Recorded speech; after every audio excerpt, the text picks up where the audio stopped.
Hey everyone, today I'm going to be talking about magic and night blades, specifically my Dumber Mage Blade. During my time streaming, a lot of people have asked me to post an updated build video. I spent a lot of time on the Mage Blade and enjoyed the versatility the class offers to all content, so I'm going to go into a bit of detail on how I use the class in both PvE and PvP, specifically BGs. Obviously focusing on one or the other substantially benefits the one in question, Twisted Path. But I feel the ability to run BGs or VMA or Vet Hoff without having to respec is invaluable. So with that, I just want to say I hope you find some info of use in here and enjoy the video. Champion points. I'm going to be sure to put my champion point distribution down in the description below so that people setting their champion points can see what I use and they don't have to move back and forth through the video. I understand why it's like that, but it's annoying for me, so I'm not gonna do that. I'm gonna have it still here in the video, but I'm gonna put it down below in the description. So yeah, you can put on some music and set your CP and ignore this next little bit.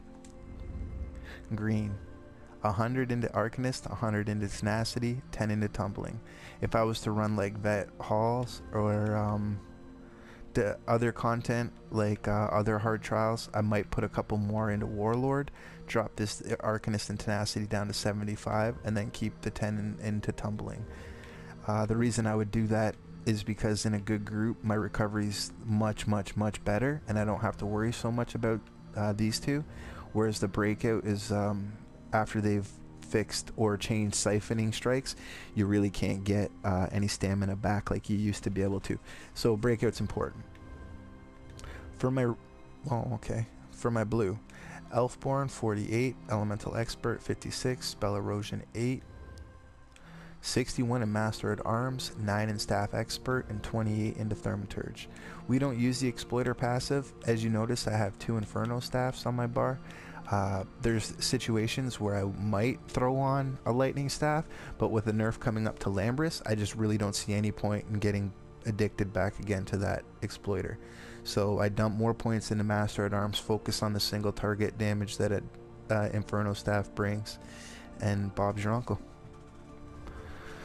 Red, like honestly, depending on what you do, you might just want to like go and Google CP distribution for a Mage Blade, depending on the content.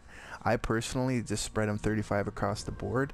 There's apparently a glitch right now where you have to spend your Hardy and Elemental Defender, lock it in, and then allocate the rest of your abilities or your champion points. So I'm not too sure if that's still the way that it is, but I would follow that just to be safe. So again, make sure you put your points into Hardy and Elemental Defender, lock it in, and then spend the rest of your points before locking it in. 35 into Quick Recovery, 35 into Bastion, 35 into Hardy, Elemental Defender, Thick Skin, 35 into Ironclad. There's your CP. So I'm going to take a minute to talk a little bit about a couple of the skills that I use because I feel it's that important. I have it already set up on Merciless Resolve because that is the difference maker for our class. You can be a Magic and Nightblade, or you can be a monster. Like it's the breadth and width of the skill level that this class allows you to employ is just monstrous. Like you can be fully geared with best in slot and be doing 22,000 damage, or you can be like scraping up 38,000 damage, even higher, all depending on your ability of use of Merciless Resolve. So I'm going to take a minute to go into my PvE skills. I feel there's a couple things that I want to mention here just to get the point across, so please indulge me. First off and foremost, Merciless Resolve. It is the most important ability that a Mage Blade has. It's the difference between a great player and a good player. Great players will be able to get 2 consistently, if not 3 Merciless Resolves. Average players will be content with 1, possibly getting 2 occasionally. You really want to be able to get that 3rd one if you want to do the best, if you want to achieve the greatness the class has to offer. So, which brings me kind of into the next part that I want to talk about. It's an assassination ability. If you look at my bar, I have Merciless Resolve, Impale, as well as Soul Harvest all on one bar. And the reason that I do that is because of the pressure points passive out of the assassination tree. It gives you 438 critical rating per assassination ability slotted, so I just go and stack those up on the one bar so that I can get as much crit because I'm wearing Scathing Mage as possible. The rest of my, so Merciless Resolve, Swallow Soul, it gives a passive 8% healing to myself. It also gives a 25% of the damage inflicted every 2 seconds for 10 seconds, which amounts to 5 ticks. So if the shit's going down and I really need to get on the defensive, I can hit this once, go over to my back bar where my shield and my refreshing path, and if I'm in PvP or something, my mist form is at, and I know that I'm going to be getting a nice heal every 2 seconds from that Swallow Soul. Sometimes you might be willing to like hit it again so you can get a higher number so that the 25% is higher, but no matter what, it just adds so much utility to your character. Because of the removal of the reduction CP tree, we're able to use this. Force Pulse just costs too much. As a result, I put my Wall of Elements on my front bar so that I get the Ancient Knowledge from the Destro Staff ability. Inner Light, it gives me my crit so I don't have to put it on my potions, and it gives me passive magicka. It's just a great ability. On a DPS test, it's also crucial so you can like ramp up your first attack or whatnot. Impale, got range for days though, and it's just an amazing ability at 25%. Once you're in execute with this class, really just keeping down your wall, keeping up Crippling Grasp, and spamming this, and you're doing some real good damage. Blockade of Fire. Now, as I use this build for BGs, VMA, and for PvE, I find Blockade of Fire is the most conducive for all three. If I was to purely run VMA, I know that if I use the exploding wall, it would really severely help my magicka recovery, as it's added damage to kill something with the Destro Staff ability, which gives you 3600 magicka. So it's a beautiful skill. I keep my Maelstrom Staff on my front bar as a result, so that I get all the bonuses that come along with that.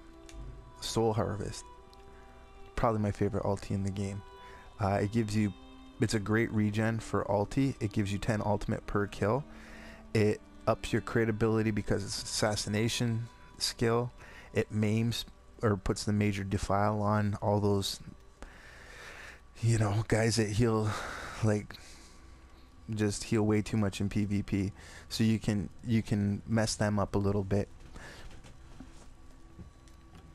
Back bar, Harness Magicka, just the go-to. If I was using a Resto Staff, it would be Healing Word for BGs, but I don't like to switch too much stuff around, which is why I go no Resto Staff ever. So Harness Magicka, Siphoning Attacks. I can slot this for, now if you noticed I have a Destro ulti here. I usually actually have Shooting Star here, but if I was to have Shooting Star here, then I would have to make this Ellie Drain so that I get the Ancient Knowledge passive. But because I don't because I do have the Destro ulti, I'm going to put the Siphoning Attacks here, keep my Inner Light up, keep Crippling, or put Crippling Grasp here. It's an amazing DOT, plus it gives you the Major Expedition. Refreshing Path, great for VMA, great for BGs, not so great for concentrated PvE, but not so bad either. Like if I'm running in a score run where it's top end stuff, you know, maybe I might want to take the time to switch that up. But if it's my first run, I'm bringing the Refreshing Path. You know how many times I see people getting healed off of this for big numbers when I'm stacked up either on the Warrior or fighting Ozara or whatever it is. It just adds so much utility that it can't be dismissed. Twisted Path is a great ability. It used to work great in tandem with Scathing Mage because the proc was inverted. So you got like, you could proc your Scathing Mage 80% of the time in Twisted Path or in the Path. I don't know if that's still the case. It feels like my Scathing Mage is up all the time. So those are the skills that I use for PvE. So here I want to take a minute just to kind of explain the gear setup that I have. So right now I currently have Grothdar. As I said, I'm not going to be using Lambrus anymore, but because I find myself sometimes running out of magicka, it's nice to use the Witchmothers Potent Brew. Anytime that I do, I throw on the Valkynscoria, which gives me a nice little health bonus, and then the damage from Valkynscoria still isn't that bad. So it allows me to get some more health, which allows me to run the Witchmothers. I lose considerable magicka.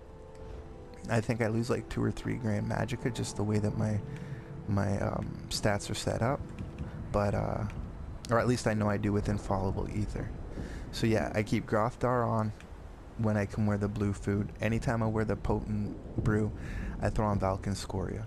The jewelry that I have on currently right now is Moondancer, and that works in tandem with the Moondancer Inferno staff that I have. But a lot of these things are like can change depending on the makeup of the group. One thing that I like to do is kind of work between Infallible Ether and Moondancer. Actually, here, I'll show you my character sheet with the Moondancer on blue food. That's my back bar.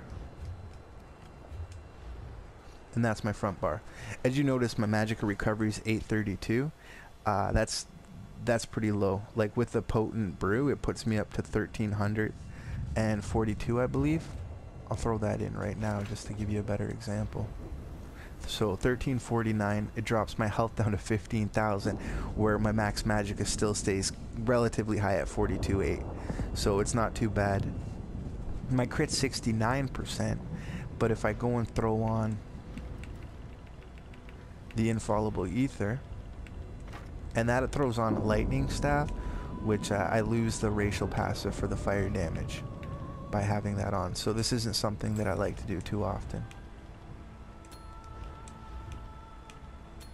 But just to give you an understanding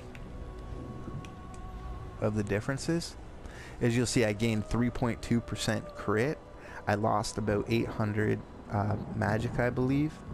And that's the trade-off right there. Now, Valken Scoria will put me at approximately 16.5 thousand. But then I will lose another additional 833 magica, which will be a little bit more once I actually get off my butt and gold out that Grothdar. The final setup that I can show you, which there's nothing wrong with any three of these setups, is with willpower jewelry. And you'll see that it's not so bad. I get a nice 186 spell damage buff. My max magica goes up, and then my max health is sitting where it's at, and my spell crit again drops back down that 3%. So between the three, I'd say it's negligible. There's not too much of a difference. The Minor Slayer itself is very helpful, but that's contingent on your ability to maintain full rotation. If you're maintaining a full rotation all the time, then you want to have that Minor Slayer. If you're struggling to keep your magica up and to do all this other stuff, then it's okay. It's okay. Like, I would focus on getting that magica, getting that recovery, and adding the damage at the end. And that's just my personal opinion on the matter. I'll just go and set this back up.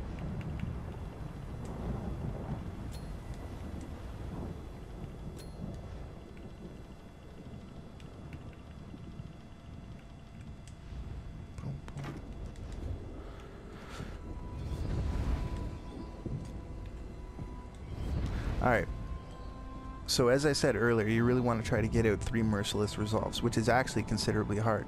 So I'm going to start this off just from left to right, which there's nothing wrong with, just to kind of give you an idea of what you should be doing. So I'm going to start off with merciless, weave, funnel, weave, wall, swap bars, refreshing path, weave, cripple, weave, siphon. It's pretty much like that. That's what you should be doing at the bare minimum.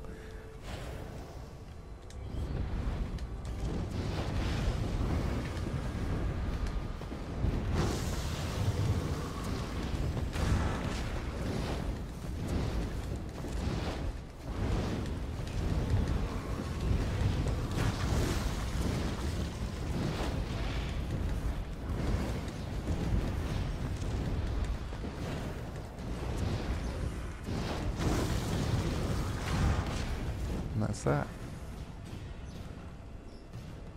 I will say that bar swapping on the console is made considerably easier by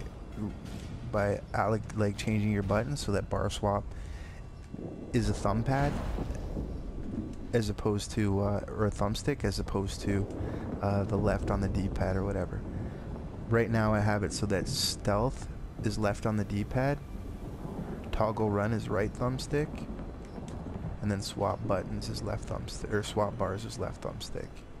And just to kind of illustrate how much time it saves, this is the normal animation on Wall of Elements.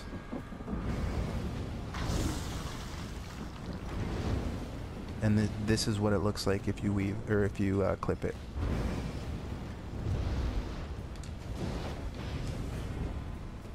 So as you can see, you don't really see a lot of the animation, and you can get a lot quicker than that as well. Now we're going to take a look at how I run this build for PvP, specifically BGs. On the front hand, I leave the Inferno staff the way that it is. The Nirn honed really pays dividends, I find, on your light and heavy attacks in BGs. I keep the Moondancer Inferno staff. I could swap this out for a lightning staff if I wanted to generate a little bit more magicka. I swapped the Grothdar for Valken Scoria. Again, remember that in some PvE content when I run the Brew, I actually already have the Valken Scoria on. So in less than optimal groups, I'll be running that, and in BGs, I just swapped that over. I keep the Scathing Mage. Again, this is for ease of use, and I find that I do very potent damage in BGs and don't really suffer much from not having impen as I use mist and other tactics to stay out of the wrath. I switch my jewelry over to transmutation. As you notice, the neck has a spell damage glyph, and then the two rings have a purple magicka recovery. I messed up and put them spell damage. They come magicka recovery, so then I switched them back to recovery, but I didn't use the gold glyph, so I'm gonna have to do that. But again, the recovery is crucial in BGs, so that's how I run that. For skills, front bar, I have degeneration. It allows me to get my passive spell damage, or it allows me to get my major sorcery up, as well as also healing me when I light attack. My next skill is Swallow Soul. Can't overstate how important that skill is. 8% passive healing increase. You get a 25% heal off your damage every 2 seconds for 6 seconds, which equates to 3 ticks. Circle is Mass Hysteria. It's probably the best CC in the game, and pretty darn close if not. That and Cripple seem to work perfectly in tandem. So Impale is my L1. Allows me to stay on my execute on my front bar, hit those targets, finish those players off. Wall of Elements is kind of a flex point.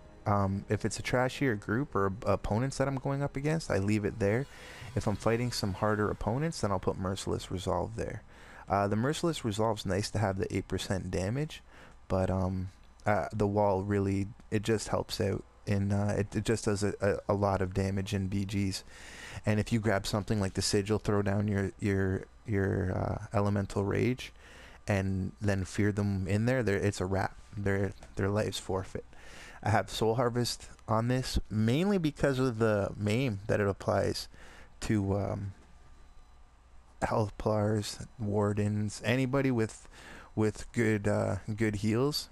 I hit them with that, and that substantially impacts their ability to heal themselves. Back bar. Harness Magicka. Siphoning. Elusive Mist. Cripple. And Refreshing Path.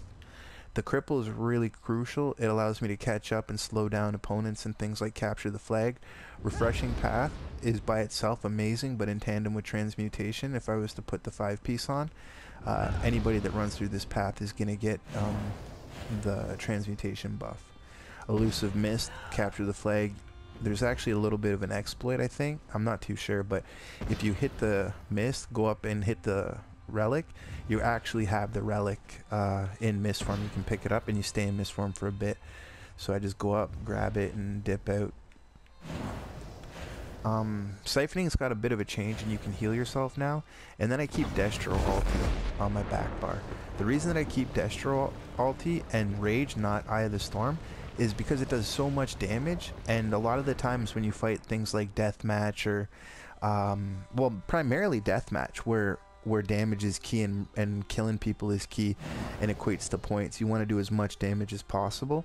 And a lot of the times you can get a 4v4 where if your team's even ass, you can kind of roll up out of the back and throw that down, catch a couple of them with an execute before they get out of it. So Eye of the Storm's a great skill, but just for me personally, I really like the Destro ulti. So immovable pots would be good. I don't rock Inner Light, so there should be crit on those potions. There doesn't need to be a major source of major sorcery because I have the degeneration. So it gives you some options there to play with your potions.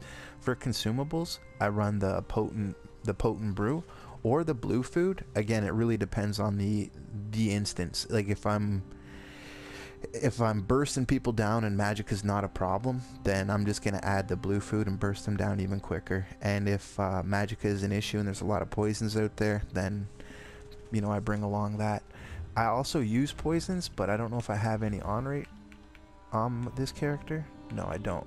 But I use the Tri-Stat potion. I think it's damage health 9, I believe, where you rob them of stamina, magicka, and health and give yourself back a little bit.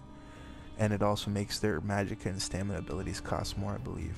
I'm not 100% sure on that, but it does really help. So I hope you like the way that I set up my character for BGs, and yeah.